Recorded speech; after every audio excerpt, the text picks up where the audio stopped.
ये क्या है? इस मार्कर और हम में क्या अंतर है? मार्कर निर्जीव है और हम लोग सजीव है। दुनिया में जितनी भी चीजें हैं उसको जीवन के आधार पर, मतलब जिसमें जीवन पाया जाता है वो सजीव और जिसमें जीवन नहीं पाया जाता है वो सब निर्जीव। दुनिया की सभी वस्तुओं को दो भाग में बांटा गया, एक सजीव और एक निर्जीव। तो सजीव और निर्जीव में अंतर पता है तुम लोग? बताओ, बोलो। सजीव में गति होती है, सजीव में वृद्धि होती है, सजीव में जनन की क्रिया होती है, इसमें उपापचय क्रिया भी होती है। ठीक बोला है ना? देखो, जैसे सजीव जो है वो क्या करता है? सांस लेता है, ठीक है ना? तो सजीव का एक लक्षण हो गया कि वो सांस लेता है। इसके अलावा बोला कि सजीव में वृद्धि होती है, ठीक है ना? तो कोई भी चीज जो वृद्धि करता है वो सजीव होगा। लेकिन इसमें तुमको कोई आदमी बोल सकता है कि जो कभी कभी सुनता हो कि कोई जिंदा पहाड़ है, पहाड़ भी बढ़ रहा है, सुनता है ना कभी? Yes sir. तो पहाड़ में भी तो वृद्धि हो रही है, तो क्या पहाड़ सजीव है? नहीं। तो फिर अभी तो तुम ही लोग बोला कि वृद्धि होती है सजीव में, जिसमें वृद्धि होगी वो सजीव होगा, नहीं है ना? तो अगर ऐसे कोई पूछे तो उसको हम बोल सकते हैं कि जो सजीव है ना उसमें जब वृद्धि होती है तो वो आंतरिक कारणों से होती है। सजीव के अंदर कोशिकाओं का विभाजन होता है और उसके कारण क्या होती है? वृद्धि होती है। लेकिन जो पहाड़ है उसमें आंतरिक कारणों से वृद्धि नहीं होती है, वो बाहरी कारणों से वृद्धि होती है। जैसे कि अगर मान लो कहीं पे मिट्टी का थोड़ा सा ढेर हम रख देते हैं तो फिर क्या होता है? वो ढेर और बढ़ने लगता है। क्यों? क्योंकि उस पर बार बार हवा चलने से या किसी और वजह से धूल आके रुकने लगता है, उस वजह से वो ढेर और बढ़ते जाता है। उसी टाइप से पहाड़ पर भी जंगल रुक जाते हैं और भी कई कारणों से उसमें वृद्धि होती है। तो सजीव में जो वृद्धि होती है वो होती है आंतरिक कारणों से और निर्जीव में जो वृद्धि होती है वो बाहरी कारणों से होती है, ठीक है? इसके बाद बोला कि एक और क्या बोला? गति होती है, ठीक है ना? तो कोई भी बोलेगा कि पेड़ में तो गति नहीं होती है, तो क्या पेड़ सजीव नहीं है? तो पेड़ में भी गति होती है। ये एक जगह से दूसरे जगह जाने वाली गति नहीं होती है, लेकिन उसमें आणविक गति होती है। पेड़ के अंदर शरीर में जैसे कि उसके अंदर भोजन, पानी, खनिज, लवण का एक जगह से दूसरे जगह आना जाना होता है ना, तो उसमें कौन सी गति होती है? आणविक गति होती है। इसके बाद अगला क्या पढ़ा बोला कि जनन, जिसमें जनन होता है उसमें, और उसको क्या बोलते हैं? सजीव बोलते हैं। तो ऐसा जरूरी नहीं है कि सभी सजीव में जनन हो। जैसे 9th क्लास में पढ़ा होगा ना मधुमक्खी के बारे में, मधुमक्खी के बारे में पढ़ा। मधुमक्खी जो है उसमें अलग अलग वर्ग बटा होता है। एक रानी मधुमक्खी होती है ना? नर मधुमक्खी होता है और बहुत सारी महिला काम करने वाली वर्कर मधुमक्खी होती है ना? तो उसमें जनन का काम कौन करता है? रानी मधुमक्खी और जो नर है मधुमक्खी वो करता है। और बाकी की जो मधुमक्खियां हैं वर्कर, वो सब का क्या काम होता है? वो सिर्फ जो रानी मधुमक्खी का अंडा होता है, बच्चा होता है, उसका देखभाल करती है, उसको भोजन खिलाती है, बस वही काम होता है।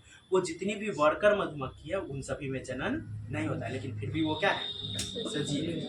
तो जैसे वृद्धि हो गया, जनन हो गया और गति हो गया, ये सब सजीव का लक्षण है। लेकिन हम ये नहीं कह सकते हैं कि ये जिसमें नहीं होगा वो सजीव नहीं ही होगा, या ये जिसमें होगा उसमें सजीव होगा नहीं।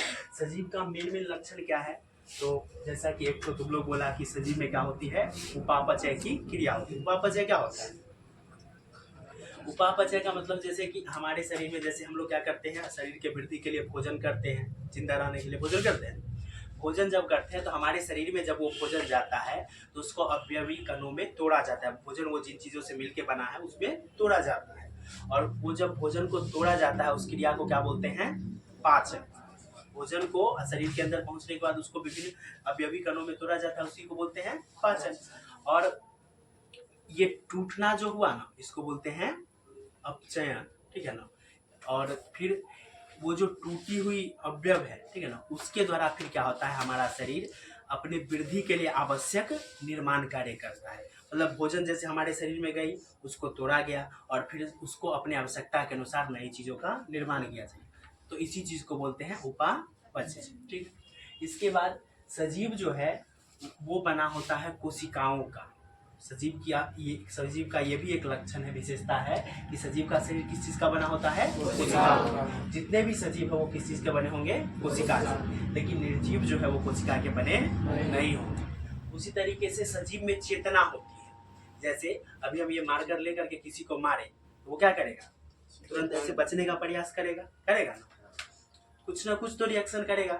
और अगर मान लो कि ध्यान नहीं रहा, तुम लोगों का बात करने में ज़्यादा मज़ा आता है तो बात करना स्टार्ट कर दिया, तो अगर हमारा मार्कर जाके लग गया तो लगने के बाद भी कुछ रिएक्शन देगा, चोट लग गया ऐसे कुछ रोना वोना शुरू कर देगा ना। लेकिन वही हम क्या करें कि इस बेंच को मार्कर से मारे तो ना लगने से पहले ना लगने के बाद कोई रिएक्शन देगा? नहीं देगा। और साथ ही साथ ये जो मार्कर फेंक के अगर तुमको मारे तो मार्कर को भी तो चोट लगना चाहिए था। जैसे तुम ही को उठा के अगर फेंक के दूसरे को मारे तो जिसको फेंकेंगे उसको भी चोट लगेगा और जिसके ऊपर गिरेगा उसको भी चोट लगेगा। लेकिन यहाँ मार्कर को जब फेंक रहे हैं तो मार्कर को कुछ नहीं हो रहा है। क्यों? क्योंकि मार्कर के अंदर चेतना नहीं है। चेतना का मतलब क्या कि हमारे आसपास जो क्रिया हो रही है उसका असर हम पे पड़ रहा है, उसके अनुरूप हम कुछ अनुक्रिया कर रहे हैं, उसी को बोलते हैं चेतना। तो सजीवों में क्या होती है? चेतना होती है और निर्जीव में चेतना नहीं होती। सजीव और निर्जीव में अंतर पता चल गया? जितना भी दुनिया में जीव है वो सजीव और निर्जीव होते हैं और उसका लक्षण पता चल गया। कैसे हम जानेंगे? इसके अलावा कोशिका के आधार पर भी सजीव का मतलब जितने भी जीव है ना, उसका वर्गीकरण कोशिका की संख्या के आधार पर किया जाता है। तो जो एक कोशिका से बना जीव होगा उसको बोलेंगे एक कोशिकीय, और जो एक से अधिक कोशिका का बना होगा वो बहुकोशिकीय। इसके अलावा जितने भी जीव है ना, उन सभी को धरती पर जिंदा रखने के लिए कुछ मूलभूत क्रियाओं को करना आवश्यक है। ठीक है ना? कोई भी जीव इस धरती पर अपना अस्तित्व बनाए रखे, उसके लिए वो जिन जिन क्रियाओं को करता है ना, उन सभी क्रियाओं को क्या बोलते हैं?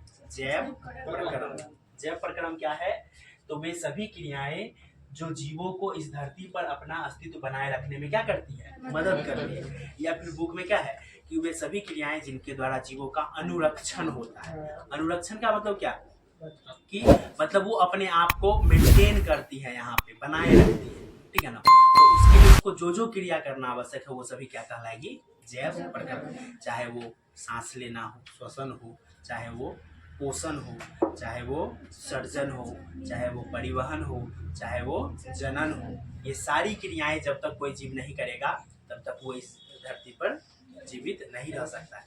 जैसे मान लो कोई बोले कि जनन का है, एक जीव जो जीव है वो तो अपना पूरा जीवन जी ही सकता है। हाँ, तो वो अपना पूरा जीवन जी सकता है, लेकिन अगर वो जनन नहीं करेगा तो उसका अगला पीढ़ी नहीं आएगा और उससे क्या होगा? एक टाइम आएगा जब उस जाति का सब जीव नष्ट हो जाएगा। तो जनन करके क्या करता है? वो अपने जाति को आगे बढ़ाता है, अपने वंश को आगे बढ़ाता है। तो ये सभी क्रिया क्या कहलाती है? जैव प्रक्रम। तो सबसे पहले जो हमको जैव प्रक्रम का पढ़ना है वो पढ़ना है पोषण। ठीक है ना? पोषण क्या होता है? तो पोषण एक विधि है जिसके द्वारा कोई भी जीव जो है ना अपने लिए आवश्यक पोषक तत्वों को क्या करता है? ग्रहण करता है।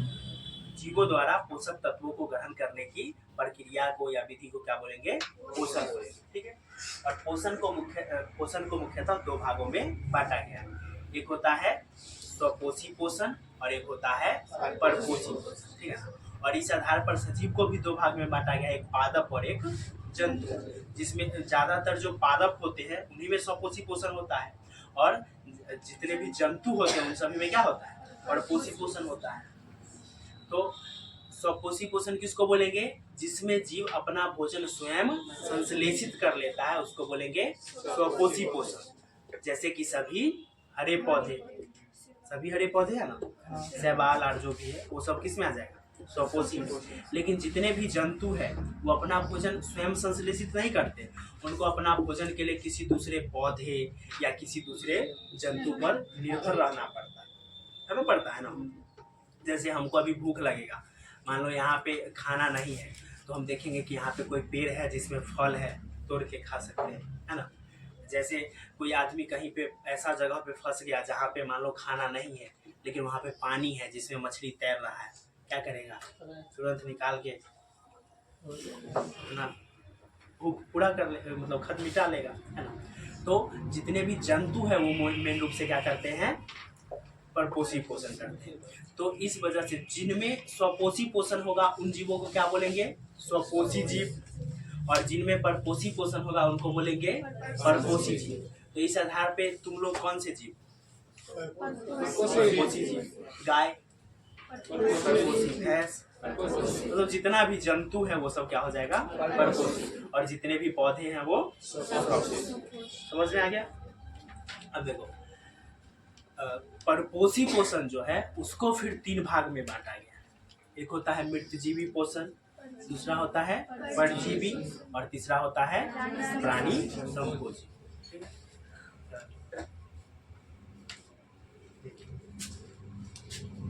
क्या मिला?